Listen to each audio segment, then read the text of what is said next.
Finally এবার জন সিনা versus এজে স্টাইলসের ম্যাচটা অফিসিয়াল হয়ে গেছে ক্রাউন জুয়েলের জন্য, যেটা আমরা এতদিন ধরে দেখবো বলে ওয়েট করেছিলাম।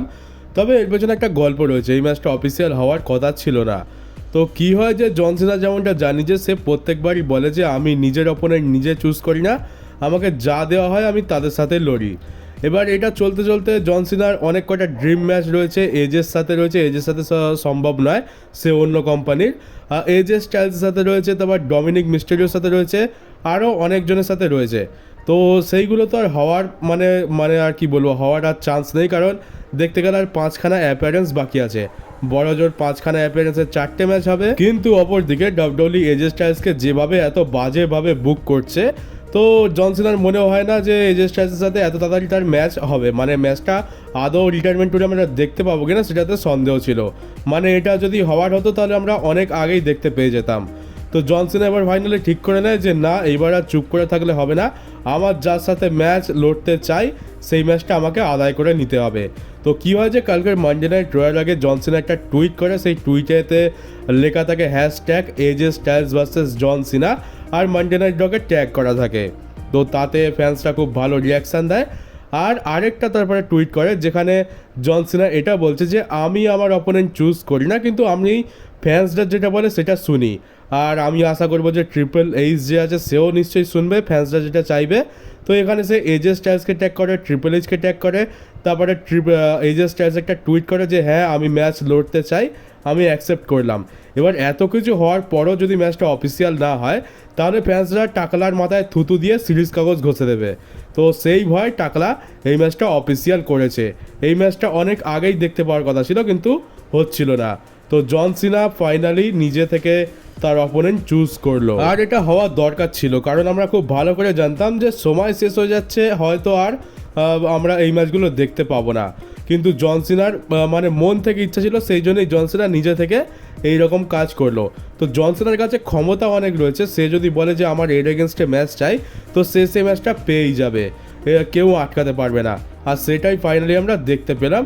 আর এই ম্যাচ নিয়ে কারোর কোনো কমপ্লেন থাকার কথা নয়, রাইভালরির এখানে দরকার নেই, জনসনের কাছে সময় নেই, তাই রাইভালরিও আমাদের চাই না। আমরা জাস্ট লোগান পল ভার্সেস জন সিনার মতো কয়েকটা র্যান্ডম ম্যাচ দেখতে পাবো, যেগুলোর পেছনে স্টোরি লাইন থাকুক বা না থাকুক, ম্যাচটা সেই লেভেলের হোক, ব্যাস তাহলেই আমরা খুশি।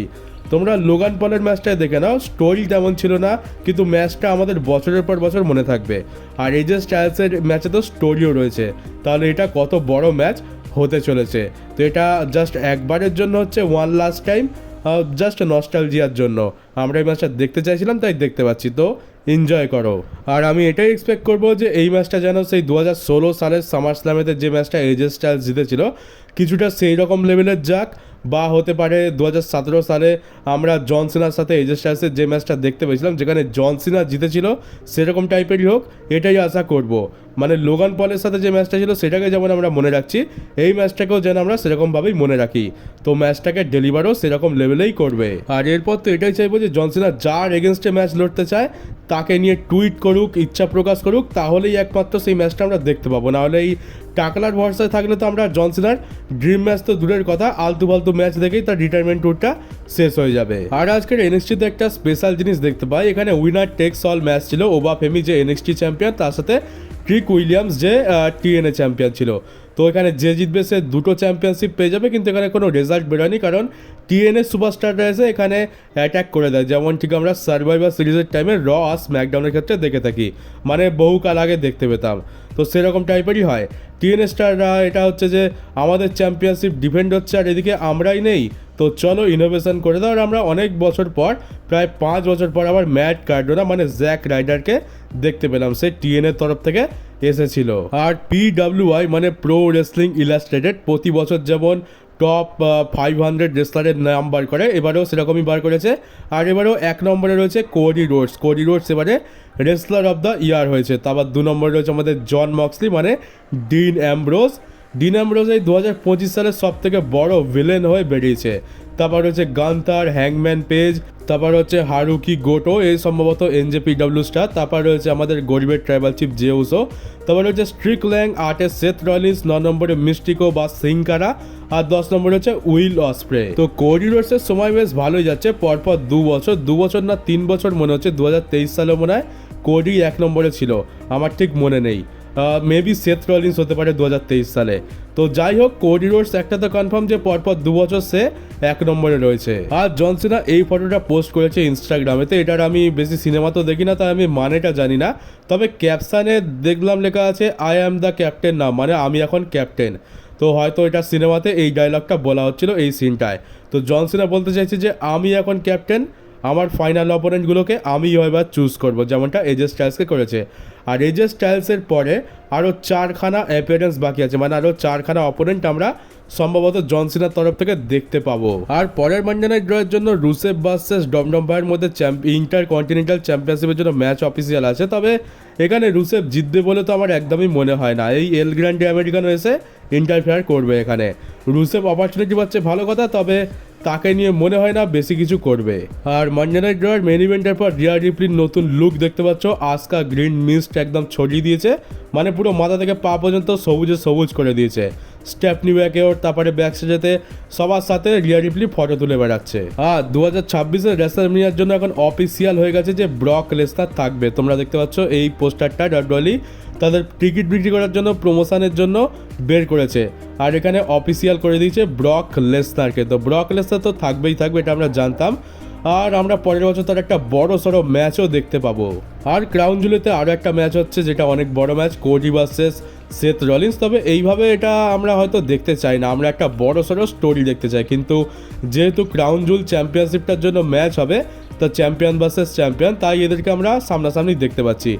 একটা জিনিস ভালো লাগলো যে ডাব্লিউডব্লিউই ক্রাউন জুয়েল চ্যাম্পিয়নশিপের লেগেসিটাকে কন্টিনিউ করছে। লেগেসি কী বলবো, সবে তো 1 বছরই হয়েছে। তবে ডাব্লিউডব্লিউই কী করে যে সৌদি আরবে গিয়ে কিছু একটা করে তারপর ভুলে যায়। তবে দেখলাম যে ভালো যে এটা এবারে ভুলে যায়নি। ক্রাউন জুয়েল মানেই সেখানে আমরা চ্যাম্পিয়নশিপ দেখতে পাবো, সে সৌদি আরবে হোক কিংবা অন্য কোনো দেশে। আর একটা স্ট্যাট হচ্ছে যে এখনও পর্যন্ত 22 বার কোডি ভার্সেস সেথ রলিন্সের মধ্যে ম্যাচ হয়েছে। তোমরা বলবে 22 বার কোত্থেকে হলো, 3 বার হয়েছে। হ্যাঁ, 3 বার হয়েছে ওটা প্রিমিয়াম লাইভ ইভেন্টে অফিসিয়ালি, আর বাকি 19 বার হয়েছে লাইভ ইভেন্টে, যেগুলো আনঅফিসিয়াল থাকে। তো টোটাল 22 বার হয়েছে, আর প্রত্যেকবারই কোডি রোজ জিতেছে। আর এইবারে আশা করবো যেন কোডিকে না জিতিয়ে সেথ রলিন্সকে জেতানো হোক, কারণ সেথের এখন ক্যারেক্টার চেঞ্জ হয়েছে, তার কাছে এত বড় ভিজন টিম রয়েছে। আর এবারেও যদি হেরে যায় তাহলে আর কি বলবো, হিল তো আগেও ছিল কিন্তু তখন অন্যরকম টাইপের সিনারিও ছিল। আর ডাব্লিউডব্লিউই কোডিকে কী করবে, কোডিকে তো হারাতে চায় না। আমরা আগের বার দেখলাম যে গান্থারকে রোল করে পিন করে দিল, এবারে মেবি হতে পারে যে সেথ রলিন্সকেও রোল করে পিন করে দিয়ে বেরিয়ে চলে গেল। তো সেটা দেখার জন্য প্রস্তুত থাকো। তবে আমি তো চাইবো যে দুজনে যখন এত বড় রেসলার, একটা ভালো রেসলিং কোয়ালিটির ম্যাচ দিক, আর সেথ রলিন্সকে যা হোক করে চিটিং করে হোক যা হোক করে হোক জিতিয়ে দিক, কারণ সেথ রলিন্সের জেতাটা জরুরি। আর এত বড় একটা টিম নিয়েও যদি হেরে যায় তাহলে মান সম্মান আর থাকবে না। মানে কোডি রোডস এত বড় যে সে ভিজনের টিমকেও হারিয়ে দিচ্ছে, এটা তো অনেক বড় ব্যাপার হয়ে গেল। আর আমাদের সিএম পাঙ্ক আগেও এই কথাটা একবার বলেছিল, আর এখন আরও একবার বলছে যে সে এমসিইউর যে পানিশার সুপার হিরোটা রয়েছে তার রোলটা সে প্লে করতে চায়। পানিশার তোমরা মানে গুগলে সার্চ করলে পেয়ে যাবে। তবে আমার মতে সিএম পাঙ্ক একদমই এটা যোগ্য নয়, কারণ পানিশার আমি যেটুকু দেখেছি পানিশারের চেহারা সিএম পাঙ্কের থেকে অনেক বড়। পানিশার ওই রক জন সিনা এরকম চেহারার লোককেই মানাবে। আর তাছাড়া পানিশারের হাইটও সিএম পাঙ্কের থেকে অনেক বেশি। তো সিএম পাঙ্ক যদি পানিশার হয় তাহলে ওটা গরিবের পানিশার হয়ে যাবে। আর মনে তো হয় না এমসিইউর কোনো ডাইরেক্টর সিএম পাঙ্কে এর জন্য হায়ার করবে। আর ইএসপিএন এর স্টেটমেন্টের জন্য টাকলুর তো গদি হিলে গেছে, ভবিষ্যতে কি হবে সে তো টাকলুই জানে। কিন্তু টাকলু এবারে কী হয়েছে যে ডাব্লিউডব্লিউইতে নতুন নতুন স্টার বা রিটার্নের ব্যাপারে একটা কথা বলেছে। ট্রিপল এইচ বলে যে তাকে নাকি প্রত্যেক দিনই মেসেজ আসে, ভয়েস মেল আসে, কল আসে।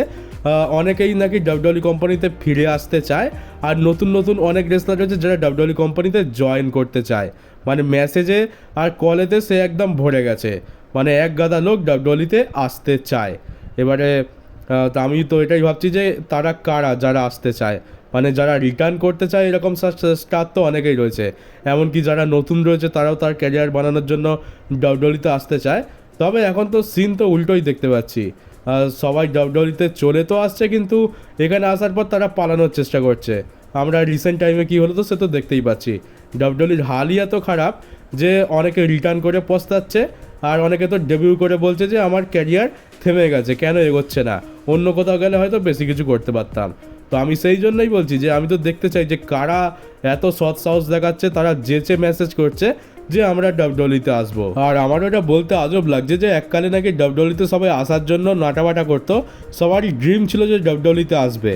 আর এখন নাকি তার উল্টোটা হচ্ছে, ধীরে ধীরে মানুষের মনোভাব চেঞ্জ হয়ে যাচ্ছে। আর এই মহৎ কাজের জন্য দায়ী তো আমাদের টাকলাই। তো চলো গাইজ, এই ছিল আজকে নিউজ ভিডিও। কেমন লাগলো কমেন্ট বক্সে অবশ্যই জানিও। নতুন হয়ে থাকলে চ্যানেলটাকে সাবস্ক্রাইব করে নোটিফিকেশন বেলটাকে অবশ্যই অন করে দিও, আর ভিডিওটাকে শেয়ার করতে ভুলো না। তো চলো এবার দেখা হচ্ছে ডাব্লিউডব্লিউই আর AEWর পরের একটা নিউজ ভিডিওতে।